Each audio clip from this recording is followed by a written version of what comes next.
मुंबई भारत का वो metro city है जहां हर भारतीय के सपने सच होते हैं। सालों पहले ये सिटी बॉम्बे के नाम से जाना जाता था। हालांकि बॉम्बे से मुंबई तक के सफर में ये शहर काफी रोमांचक इतिहास समेटे हुए है। आपको जानकर हैरानी होगी कि भारत का कमर्शियल एंड फाइनेंशियल कैपिटल कहे जाने वाला ये शहर एक समय पर दहेज के रूप में एक विदेशी राजा को शादी के दौरान दे दिया गया था।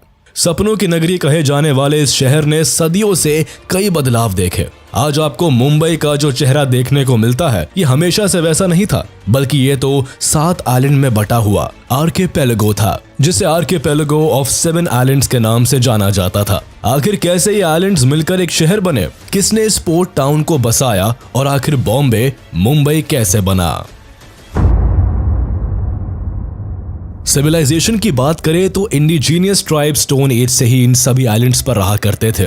कोलिस एंड आगरी नाम के ट्राइबल्स यहाँ के सबसे अर्लीस्ट नोन सेटलर्स थे। दरअसल सदियों पहले बॉम्बे शहर था ही नहीं, बल्कि ये जगह कई आइलैंड्स में बटा हुआ था। इस जगह पर बॉम्बे, कोलाबा, लिटिल कोलाबा, मजगांव, परेल, वर्ली और माहिम नाम के 7 अलग अलग आइलैंड्स हुआ करते थे। ये आइलैंड्स कुछ दूरी पर एक दूसरे से अलग अलग बसे हुए थे। उन दिनों यहाँ केवल fishing villages, marshes, mud flats, caves, temples and hills ही देखने को मिलते थे। इन आइलैंड्स में रहने वाले ज्यादातर लोग मछुआरे थे जो यहाँ मछली पकड़कर अपना जीवन चलाते थे। इसके अलावा भी कई कम्युनिटीज इन आइलैंड्स में रहती थी। सबसे मजेदार बात यह है कि 7 आइलैंड्स अलग अलग कल्चर को फॉलो किया करते थे और इन सबके इंडिजीनियस किंग्स हुआ करते थे। 3rd सेंचुरी BCE से लेकर 1348 तक यहाँ पर अलग अलग हिंदू डायनेस्टीज ने राज किया। सबसे पहले यहाँ मौर्यन किंग अशोका का राज हुआ करता था, लेकिन 185 BCE में मौर्य एम्पायर के डिक्लाइन के साथ 2nd सेंचुरी BCE से लेकर 10th सेंचुरी CE तक इन आइलैंड्स पर वेरियस इंडिजीनियस डायनेस्टीज ने राज किया, जिसमें सतवाहनस, अभिरास, वाकटकस, कालाचूरिस, कोंकण चालुक्यास, राष्ट्रकूटास, सिल्हारस और छोलास शामिल थे। 1348 में दिल्ली सल्तनत ने इन सभी आइलैंड्स पर कब्जा कर लिया और यहीं से हिंदू रूलर्स की संप्रभुता भी समाप्त हो गई। 1348 से लेकर 1391 तक यहाँ पर दिल्ली सल्तनत का कंट्रोल रहा और इसी दौरान नजीरुद्दीन मोहम्मद बिन तुगलक, जो कि दिल्ली सल्तनत के सुल्तान थे, उन्होंने जाफर खान को गुजरात का गवर्नर बना दिया था। जल्दी ही 1398 में जब तुगलक डायनेस्टी कमजोर हो गई, तब जाफर खान ने मौके का फायदा उठाते हुए अपनी गुजरात सल्तनत की नींव डाल दी। इसी पावर शिफ्ट के साथ बॉम्बे भी अब गुजरात सल्तनत का हिस्सा बन गया। वैसे तो कहने को पोर्चुगीज 1509 में ही बॉम्बे पहुंच गए थे, लेकिन इन्हें बॉम्बे को पूरी तरह हासिल करने में 2 दशक तक का समय और लगा। 1534 में बॉम्बे पूरी तरह से पोर्चुगीज के कब्जे में आ गया। हालांकि पोर्चुगीज ने बॉम्बे पर ज्यादातर एग्रीकल्चरल एंड रिलीजियस डेवलपमेंट्स ही किए, तब भी इन्होंने शहर के चारों ओर रोड, कॉजवेज एंड कई फोर्ट्स का निर्माण किया, जिसमें Bombay castle, Bandra fort and mud fort जैसे कई किले भी शामिल है, जिससे इन आइलैंड्स में कम्यूट करना काफी इजी हो गया। पोर्चुगीज ने लगभग 1 सेंचुरी तक यहाँ राज किया और आखिरकार एक मैरिज ट्रीटी में पोर्चुगीज किंग जॉन 4 ने अपनी बेटी की शादी करते वक्त ये आइलैंड्स ब्रिटिश किंग चार्ल्स 2 को दहेज में दे दिया। 20th में 1498 में Portuguese explorer Vasco da Gama सबसे पहले यूरोपियन ट्रेडर के रूप में इंडिया के मालाबार कोस्ट कालीकट पहुंचे। अपने अराइवल के कई साल बाद 1505 में पोर्चुगीज के first viceroy Francisco de Almeida ने कोचिन में अपना पहला हेडक्वार्टर्स एस्टैब्लिश किया और 1510 में बीजापुर सल्तनत को हराकर गोवा को कैप्चर कर उसे अपना परमानेंट सेटलमेंट बना लिया। पोर्चुगीज का भारत में आना इन सभी आइलैंड्स को पूरी तरह से बदल कर रखने वाला था। सबसे पहले दिसंबर 1508 में Portuguese viceroy Francisco de Almeida Cannanore से दियो तक के अपने अभियान के दौरान बॉम्बे पहुंचते हैं। इन्होंने अपने शिप को बॉम्बे आइलैंड के किनारे लगाया। बॉम्बे का अरेबियन सी से लगे होने की वजह से अल्मीडा को ये जगह काफी पसंद आई। अल्मीडा इन पोर्ट्स को देखकर इतने खुश हुए कि इन्होंने इस पोर्ट का नाम बॉम्बाहिया दिया, जिसका मतलब था गुड बे। बाद में ये सभी आइलैंड्स बॉम्बाहिया के नाम से पॉपुलर होने लगे। जब 1661 में ब्रिटिश क्राउन ने इन सभी आइलैंड्स पर अपना कब्जा जमाया, तब इसका नाम बदलकर बॉम्बे कर दिया। धीरे धीरे इन सारे आइलैंड्स को बॉम्बे नाम से बुलाया जाने लगा। हालांकि अल्मीडा ने यहाँ 1508 में ही विजिट कर लिया था, लेकिन पोर्चुगीज को बॉम्बे तक आने में 1 साल का समय लग गया। दरअसल बॉम्बे आइलैंड्स उन दिनों सुल्तान बहादुर शाह, जो कि गुजरात सल्तनत के किंग थे, उनके अंडर आता था, इसलिए पोर्चुगीज यहाँ सीधे तौर पर नहीं आ सके। हालांकि पोर्चुगीज लगातार गुजरात सल्तनत के साथ कॉन्फ्लिक्ट्स में थे। इसी दौरान पुर्तगालियों ने माहिम क्रीक पर अपनी जीत हासिल कर ली और 21 जनवरी 1509 को गुजरात सल्तनत के एक जहाज पर कब्जा करने के बाद अपनी पहली यात्रा बॉम्बे आइलैंड के लिए की। लेकिन इससे उन्हें कोई खास सफलता नहीं मिली, क्योंकि बहादुर शाह ने इन आइलैंड्स को फिर से रिकैप्चर कर लिया था। लगातार हो रहे कॉन्फ्लिक्ट्स के बावजूद पोर्चुगीज ने 1526 में बसाइन, जिसे अब वसई के नाम से जाना जाता है, वहां अपनी पहली फैक्ट्री खोली। इन दिनों बहादुर शाह ने इन आइलैंड्स में इस्लाम को काफी प्रचलित किया था, लेकिन वो लगातार मुगल मराठा वॉर्स में फंसे रहते थे, जिसकी वजह से उनका इन्फ्लुएंस इन आइलैंड्स में काफी कम हो गया था। पोर्चुगीज इस मौके की तलाश में काफी दिनों से थे और अब उन्हें ये मौका मिलने ही वाला था। 1528 से 1529 के दौरान पोर्चुगीज गवर्नर लोपो वास डे सैम्पायो ने गुजरात सल्तनत से फोर्ट ऑफ माहिम को छीन लिया। इस वक्त तक मुगल एम्परर हुमायूं भी मुगल एम्पायर को बढ़ाने में जुटा हुआ था। गद्दी संभालते ही उसने अपना रुख बिहार और गुजरात की तरफ कर लिया। बहादुर शाह को एहसास होने लगा था कि जल्द ही हुमायूं अब गुजरात को उससे छीन लेगा। दिन ब दिन बहादुर शाह का ये बढ़ता हुआ डर उन्हें पोर्चुगीज से दोस्ती करने पर मजबूर करने लगा। लेकिन पोर्चुगीज के एम्बिशन कुछ और ही थे। एक साइड जहां बहादुर शाह की हुमायूं से इनसिक्योरिटीज बढ़ती ही जा रही थी, तो वहीं दूसरी ओर पोर्चुगीज ने बहादुर शाह के इस डर का फायदा उठाया। पोर्चुगीज ने हुमायूं के अटैक से गुजरात सल्तनत को बचाने और उनका साथ देने के बदले 23 दिसंबर 1534 को बहादुर शाह के साथ ट्रीटी ऑफ बसाइन को साइन किया। इस ट्रीटी के तहत बहादुर शाह ने 7 आइलैंड्स ऑफ बॉम्बे एंड बसाइन को पोर्चुगीज को सौंप दिया और इसी के साथ बॉम्बे एंड बसीन पर से गुजरात सल्तनत का एंड हो गया।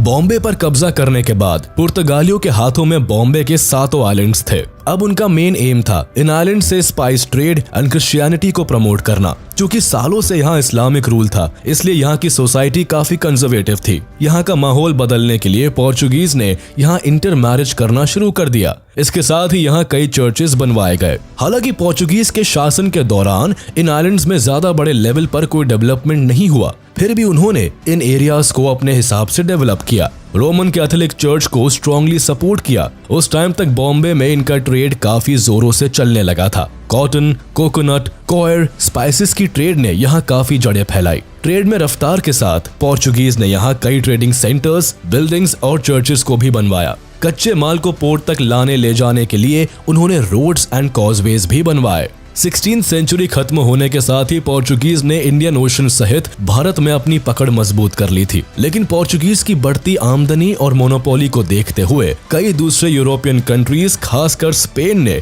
पोर्चुगीज पर हमले शुरू कर दिए। इसी बीच स्पेन ने पोर्चुगल पर अटैक कर उन पर कब्जा कर लिया। हालांकि भारत अब भी सुरक्षित था, लेकिन जल्दी ही यहाँ इंग्लिश मर्चेंट ने नवंबर 1583 में एंट्री की, जिसके साथ ही ब्रिटिशर्स और पोर्चुगीज में भारत के डिफरेंट एरियाज पर वर्चस्व को लेकर लड़ाई छिड़ गई।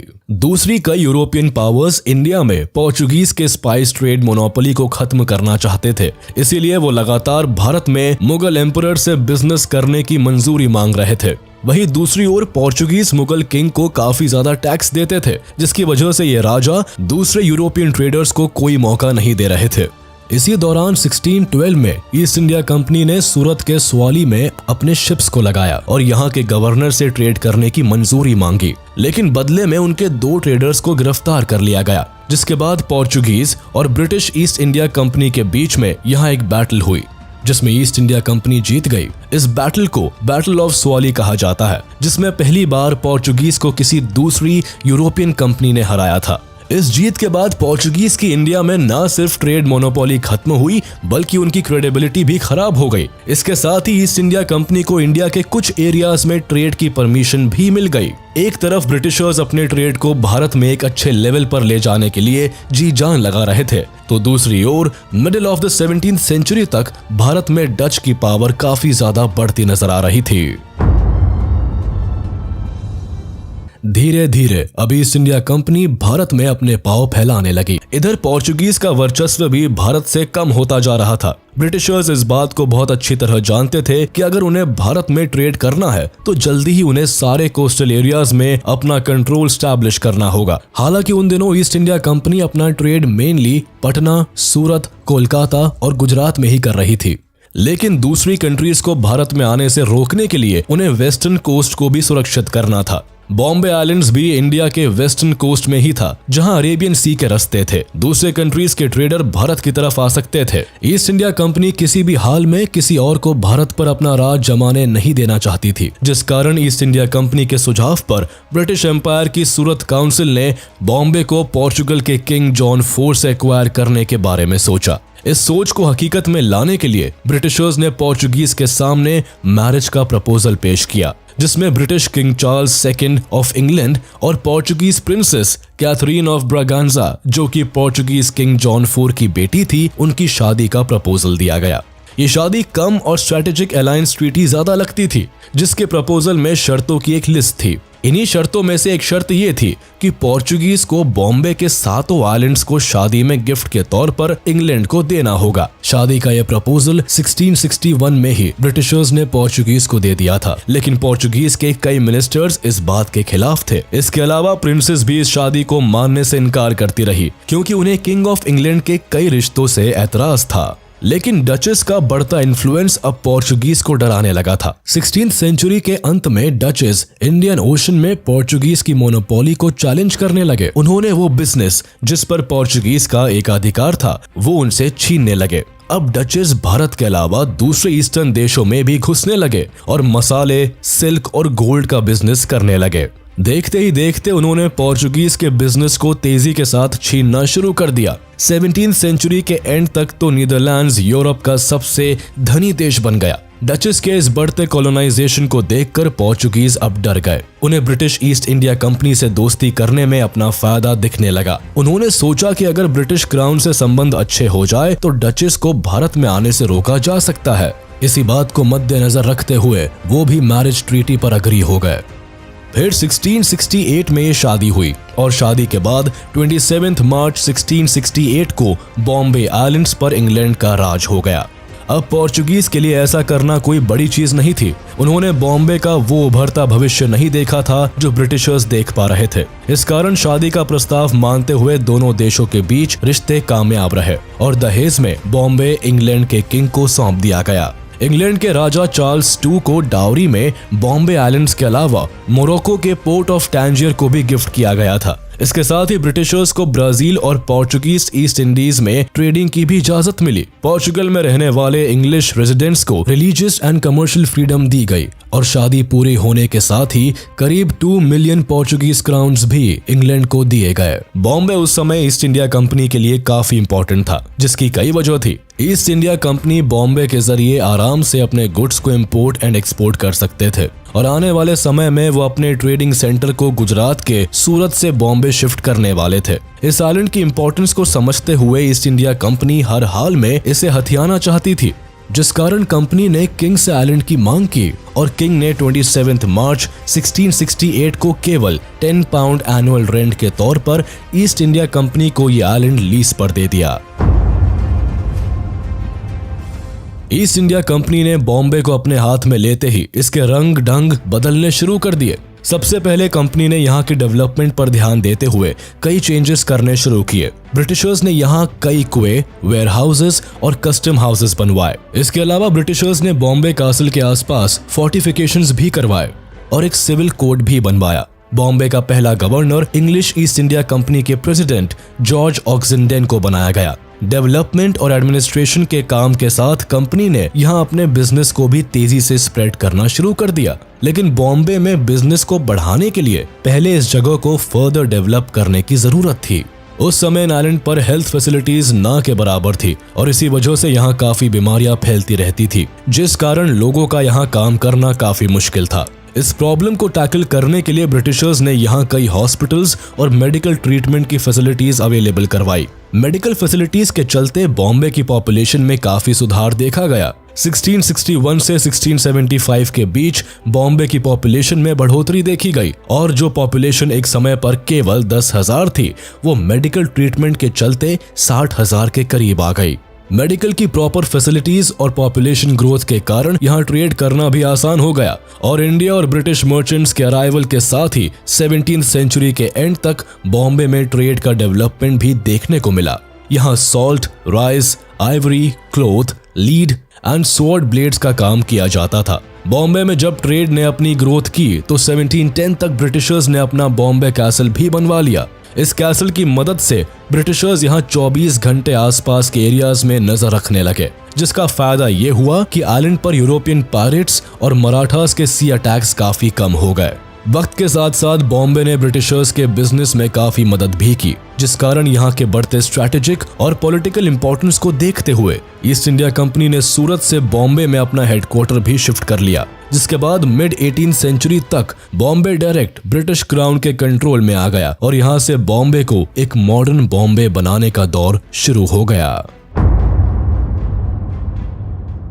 1782 में विलियम हॉर्नबी बॉम्बे के गवर्नर बनते हैं। उन दिनों बॉम्बे 7 अलग अलग आइलैंड्स में बटा हुआ था, जो कि कई कारणों से विलियम हॉर्नबी को बॉदर करने लगा था। इसी वजह से उन्होंने एक ऐसे प्रोजेक्ट को शुरू किया जो कि अब बॉम्बे को हमेशा के लिए बदलने वाला था। दरअसल इन सभी आइलैंड्स पर आने जाने के लिए ब्रिटिश ट्रेडर्स को बोट और शिप का सहारा लेना पड़ता था। ऐसी हालत में जब भी बाढ़ या सुनामी आती थी तो ये सारे बोट्स बर्बाद हो जाते थे, जिससे कि ईस्ट इंडिया कंपनी को काफी नुकसान का सामना करना पड़ता था। इसके अलावा सूरत पोर्ट मुगल साम्राज्य का सबसे महत्वपूर्ण बंदरगाहों में से एक था, तो ईस्ट इंडिया कंपनी को मुगलों से हमेशा ही डर लगा रहता था। उन्हें अब एक नए बंदरगाह की जरूरत भी थी, जहां वो मुगल किंग्स की नजरों से दूर खुद को फ्लरिश कर सके। इसके अलावा 7 आइलैंड्स के एडमिनिस्ट्रेशन को संभालने में भी ईस्ट इंडिया कंपनी को दिक्कतें आ रही थी। इन्हीं सारी परेशानियों को दूर करने के लिए विलियम हॉर्नबी ने इन 7 आइलैंड्स को जोड़ने के लिए वेलार्ड रिक्लेमेशन प्रोजेक्ट शुरू किया। इन्हें पता था कि जब ये 7 आइलैंड्स आपस में जुड़ जाएंगे तब यहाँ ट्रेड, डेवलपमेंट और एडमिनिस्ट्रेशन को मैनेज करना आसान हो जाएगा। इस सपने को हकीकत करने के लिए उन्होंने इन 7 आइलैंड्स के बीच कॉजवेज बनाने लगे, जिसे ऑफिशियली हॉर्नबी वेलार्ड रिक्लेमेशन प्रोजेक्ट का नाम दिया गया। इस प्रोजेक्ट का मकसद था कि 7 आइलैंड्स के बीच की दूरी को मलबों से भरकर जोड़ दिया जाए। 7 आइलैंड्स को जोड़ने का ये प्रोजेक्ट 1782 में शुरू हुआ और 1845 में आकर खत्म हुआ। इस तरह हमें वो बॉम्बे शहर मिला जिसे आप आज मुंबई के नाम से जानते हैं। अब जब 7 आइलैंड्स को जोड़ दिया गया तो ब्रिटिशर्स ने भारत को लूटने के लिए एक अलग से पोर्ट विकसित कर लिया। कॉजवेज बनने के साथ ही बॉम्बे में अब फैक्ट्रीज लगने लगी। इन फैक्ट्रीज में ब्रिटिशर्स भारत के कच्चे माल को स्टोर किया करते थे और सीधे यहीं से सारा सामान इंग्लैंड भेज दिया जाता था। इसी तरह इंग्लैंड से आए फिनिश गुड्स को यहीं से पूरे देश में बेचने के लिए ले जाया जाता था। यहाँ फैक्ट्रीज बनाने के लिए ब्रिटिशर्स को चीप लेबर की जरूरत थी, इसलिए उन्होंने बाहरी राज्यों से लोगों को लाना और यहाँ बसाना शुरू कर दिया। देखते ही देखते ये शहर अब कलकत्ता की बराबरी करने लगा था और कुछ समय में ही ब्रिटिश ईस्ट इंडिया का भी फाइनेंशियल कैपिटल भी बनने वाला था। लेकिन अब भी यहाँ सड़कों की कमी थी, जिसकी वजह से ईस्ट इंडिया कंपनी ने अपने ट्रेड को और अच्छी तरह से ऑपरेट करने के लिए यहाँ कई सड़कें बनवाई। देश के कोने कोने से कच्चे माल, मेटल्स, मसालों और सिल्क को तेजी के साथ पहुंचाने के लिए 1845 आते आते ब्रिटिश ने इंडिया में रेलवे सर्विसेज भी शुरू कर दी थी, जो कि बॉम्बे ब्रिटिश इंडिया के फाइनेंशियल हब के रूप में उभर गया था। तो यहाँ एलीट क्लास के ऑफिसर्स और लोग भी रहा करते थे। इन्हीं लोगों को फैसिलिटेट करने के लिए ब्रिटिशर्स ने भारत में पहली बार पैसेंजर ट्रेन भी बॉम्बे में ही चलाई थी। 1853 में ये ट्रेन बोरी बंदर से थाने के बीच चलाई गई। इसी बीच भारत में एक बड़ा बदलाव हुआ। भारत में 1857 की क्रांति ने जोर पकड़ ली। इस क्रांति के बाद ब्रिटिश क्राउन ने ईस्ट इंडिया कंपनी को भारत से डिसॉल्व कर दिया। हालांकि इसके बाद इंडियन ओशन ट्रेडिंग की बागडोर अब भी ईस्ट इंडिया कंपनी के पास थी। 1 जून 1874 को एक्ट ऑफ पार्लियामेंट के तहत ईस्ट इंडिया कंपनी को पूरी तरह से डिसॉल्व कर दिया गया। इसके बाद पूरा भारत अब सीधे ब्रिटिश क्राउन के अंडर आ गया और बॉम्बे सहित पूरे भारत की अफेयर्स की बागडोर अब ब्रिटिश राज के हाथों में चली गई। चूंकि बॉम्बे भारत के सबसे उन्नत और बड़े शहरों में से एक था, इसलिए ब्रिटिश क्राउन ने इसे फर्दर डेवलप करने के कई प्लान्स पर काम किए। टाइम के साथ बॉम्बे काफी प्रॉस्पेरस होता चला गया। जैसे ही यहाँ फैक्ट्री सेटअप हुई और अर्बनाइजेशन शुरू हुआ। अर्बनाइजेशन शुरू होने के साथ ही यहाँ की पॉपुलेशन बढ़ने लगी। बाहर से लोग और कामगार यहाँ नई अपॉर्चुनिटीज की तलाश में आने लगे। बढ़ती पॉपुलेशन की वजह से यहाँ अब कई परेशानियां भी शुरू होने लगी, जिसमें major problem health care system का था। 1896 में यहाँ प्लेग फैल गया, जिससे कि बॉम्बे प्रेसिडेंसी के हालात काफी नाजुक हो गए। इसके बाद यहाँ ब्रिटिश एम्पायर ने बॉम्बे सिटी इम्प्रूवमेंट ट्रस्ट को बनाया, जिससे कि बॉम्बे की हालत को सुधारा जा सकता था। इसके बाद इस ट्रस्ट ने यहाँ नए सेटलमेंट्स बनाए, जहाँ लोगों को सेटल किया गया। इस नए सेटलमेंट के दौरान ब्रिटिशर्स ने भारतीय कामगारों और आर्टिसंस को यहाँ से निकाल दिया, जिससे कि ब्रिटिशर्स को अपने फायदे के लिए और ज्यादा जमीनें मिल गई। और जो भारतीय आर्टिसंस यहाँ रहा करते थे, रातों रात बेघर हो गए। इसी ग्रुप ने बॉम्बे के चारों तरफ सी वॉल्स बनाने का काम शुरू किया। हालांकि ये प्रोजेक्ट काफी एम्बिशियस था और इसी वजह से इसका काम काफी लंबा चला। वर्ल्ड वॉर 2 के समय जब फाइनली मरीन ड्राइव का निर्माण हुआ, तब जाके ये सी वॉल का प्रोजेक्ट पूरा हो सका। हालांकि बॉम्बे में डेवलपमेंट तेज रफ्तार में हुई, लेकिन इसका मकसद सिर्फ और सिर्फ ब्रिटिश एम्पायर के इनकम को बढ़ाने और भारत से ज्यादा धन लूट कर ले जाने का था। बॉम्बे में मरीन ड्राइव फ्लाईओवर का निर्माण भी वर्ल्ड वॉर 2 में सिपाहियों को खाना, पानी, जरूरत के सामान और युद्ध के हथियारों को आसानी से और तेजी के साथ ट्रांसपोर्ट करने के लिए हुआ था। 1945 में जब मरीन ड्राइव का काम पूरा हुआ, तब बॉम्बे के सबर्ब्स में भी काफी खाली जमीन मिली, जहां डेवलपमेंट्स और रेजिडेंशियल प्रॉपर्टी बिल्डअप होने लगी। ब्रिटिश राज के टाइम में बॉम्बे पॉलिटिक्स और बिजनेस का बड़ा हब बन गया। ब्रिटिशर्स ने यहाँ कई बड़े स्ट्रक्चर्स बनवाए, जो आज तक भारत की शान में खड़े हैं। The Rajabai clock tower, Victoria terminus और बॉम्बे हाई कोर्ट का निर्माण भी ब्रिटिश रूल के दौरान ही हुआ था। 1911 में जब जॉर्ज 5th का भारत के एम्परर के तौर पर कोरोनेशन होने वाला था, तब मुंबई के आइकॉनिक गेटवे ऑफ इंडिया का निर्माण किया गया, जो कि 1924 में बनकर पूरा हुआ। 1947 में जब भारत आजाद हुआ, तब तक बॉम्बे भारत के सबसे इम्पोर्टेंट शहरों में शुमार हो गया था। यहाँ गुजराती समाज के लोगों का काफी बोलबाला था। पोस्ट इंडिपेंडेंस यहाँ की इकोनॉमी और बिजनेस गुजराती समाज के लोगों के हाथ में था, जिसकी वजह से मराठी स्पीकिंग पॉपुलेशन में काफी डिससैटिस्फैक्शन फैलता जा रहा था, जिसकी वजह से यहाँ 1956 से 1960 तक मराठा प्रोटेस्ट चला। इस दौरान बॉम्बे में काफी वायलेंस फैलने लगा। बढ़ती अनसैटिस्फैक्शन और वायलेंस की वजह से 1960 में बॉम्बे स्टेट का पार्टीशन कर दिया गया और इसके बाद 2 नए स्टेट्स महाराष्ट्र और गुजरात को फॉर्म किया गया। इसके बाद बॉम्बे प्रेसिडेंसी का अर्बन एरिया बॉम्बे के नाम से जाना गया और महाराष्ट्र का कैपिटल सिटी बन गया। 1995 में बॉम्बे का नाम बदलकर इसका मराठी नाम मुंबई कर दिया गया।